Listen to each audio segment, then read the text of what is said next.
I'll be sort of narrating it. I'm sorry, I'm not really good at live narration of text-based games, so just have to bear with it.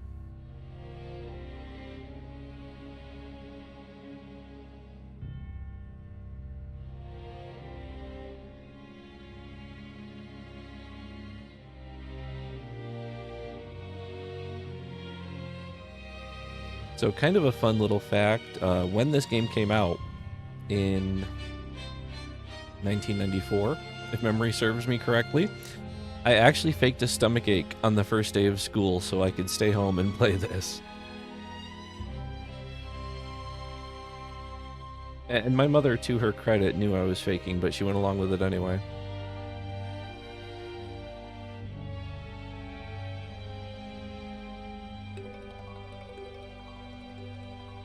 Yeah, I know. I'm a horrible dragon.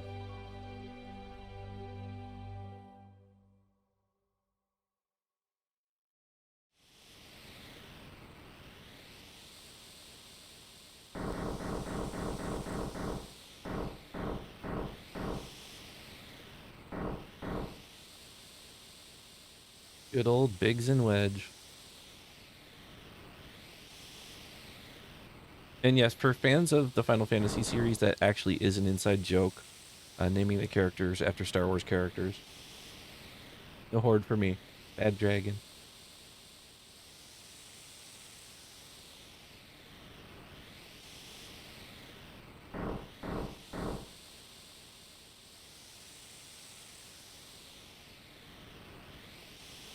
Now with the Pixel Remaster, in addition to obviously making the graphics better, they cleaned up the translation.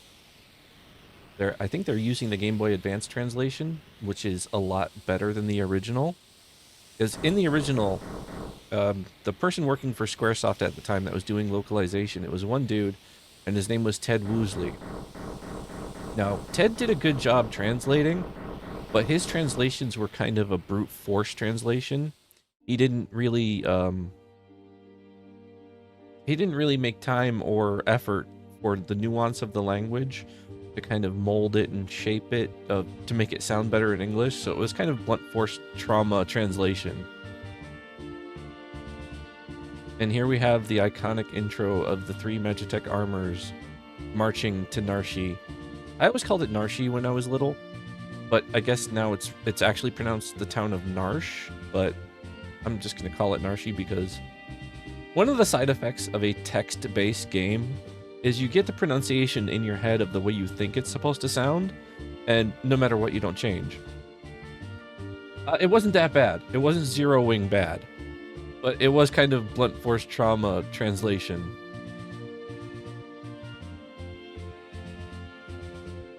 Then when they did the re-release for the Game Boy Advance, they actually went back through and relocalized it and cleaned up the translation quite a bit.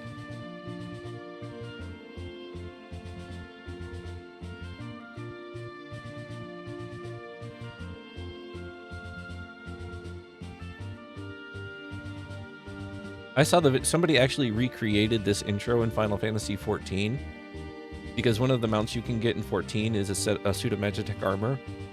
So they redid this intro and oh my god, it looks amazing.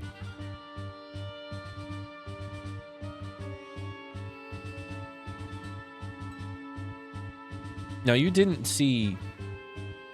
Yeah, it's a long walk, and in the original release, they actually had the credits here. Kind of surprised they didn't do... They shortened this, actually. But you saw the credits of all the game makers and all the Squaresoft staff. And you didn't see Narshi that clearly. I can tell I'm going to interchange that city name.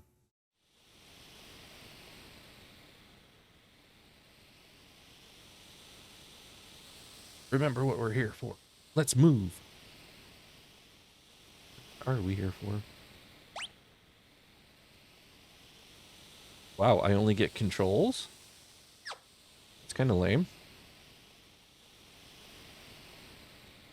Imperial Magitech armor? Not even Narshi's safe anymore.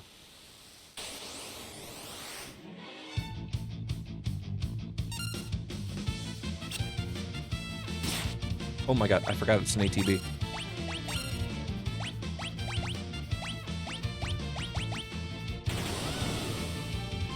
And one thing that you will hear me gush about constantly through this playthrough is the music.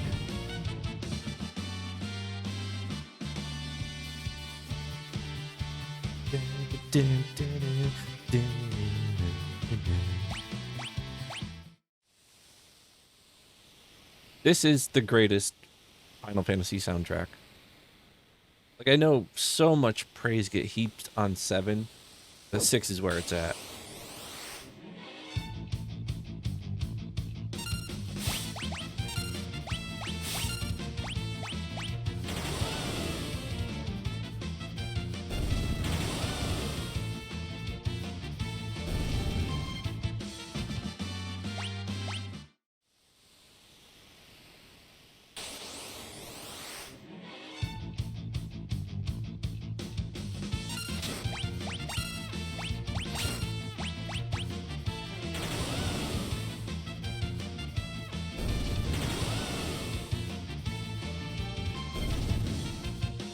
Chloe on YouTube, good to see you. Thanks for joining us tonight.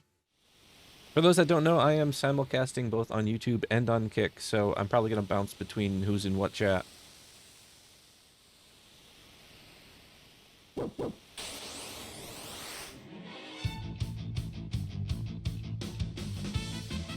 A pincer attack. At least that's what they used to call it. I'm totally not paying attention to anybody's hit points.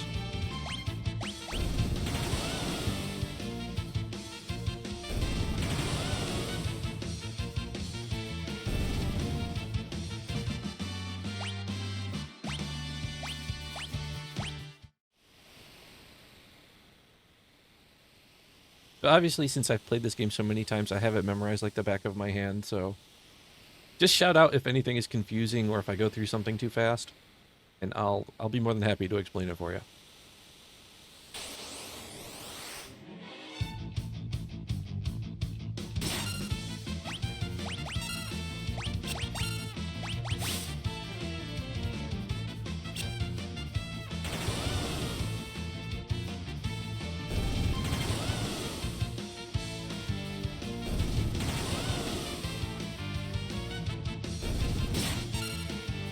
And there's rumors that Square Enix is actually making a full-fledged 3D remake of this, which I will just drool over like an idiot. There it is.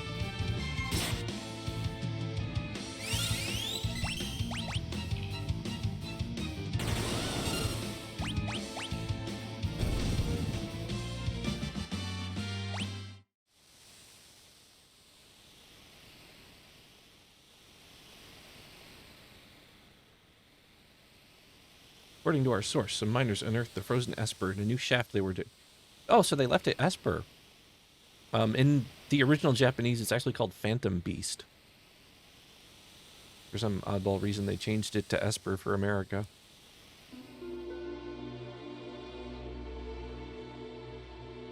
Save point. Would you like to learn about save points? Oh, gee, I don't know. Do I know anything about save points? Okay, now I get my real menu. So bear with me 1 second while I don't know, wait. They weren't waiting for me. Are you kidding me? Cursor memory on. Yes, thank you.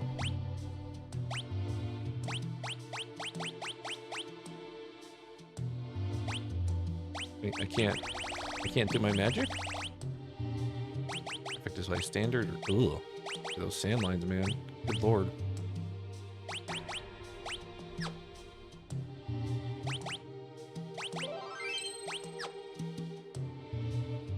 So I can't change my magic configuration. That's weird. Now, these rats have some of the goofiest sprites.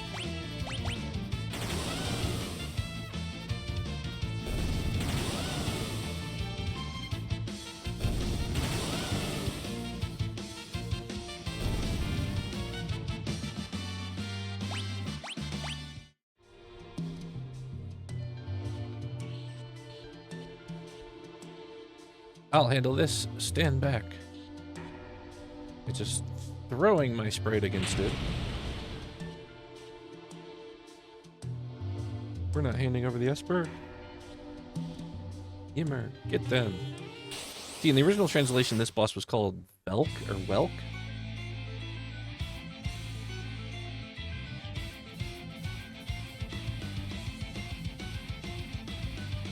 What are you talking about? You know what this is? Remember the briefing! Never heard of a lightning whelk. Yep, see? There we go. It's a monster that absorbs lightning.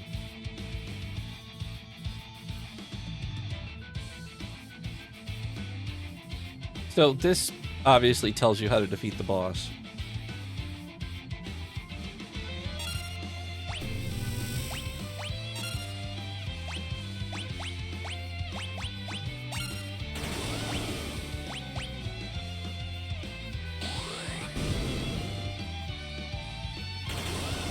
That Magitech missile putting the work in. See, when he does this and crawls into his shell, you actually can't attack it, or he does a counterattack that just obliterates you.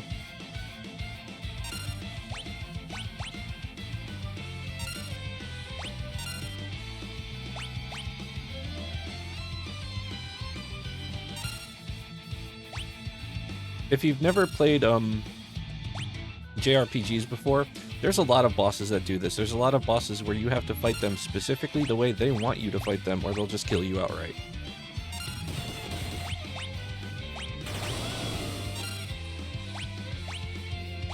Oh no, I'm not shell-shocked. I knew what I'm doing.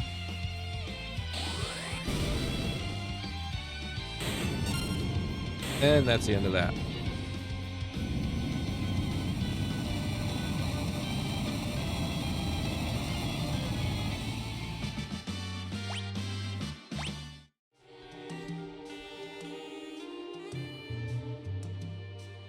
Ooh, I'm liking the remastered music.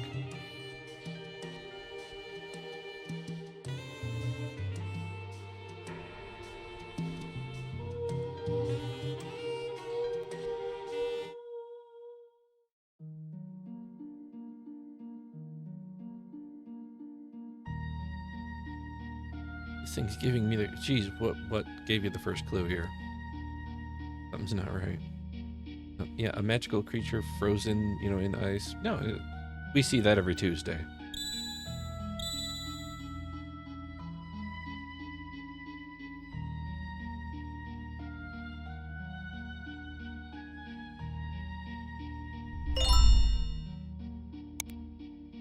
Where's that light coming from? Log. Suddenly, he turned into an orc.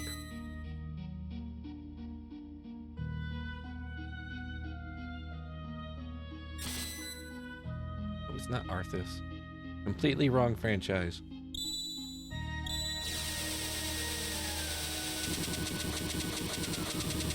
Unlimited power! Hey, you. Yes, you. Thank you for making it to the end of the video. I truly appreciate it. Thank you so much for watching. Check out the links below. There's my Patreon, there's my Twitter, and even check out my Throne wishlist if you want and get me something nice. You never have to, of course. Anyway, thanks for watching, and I'll see you next time.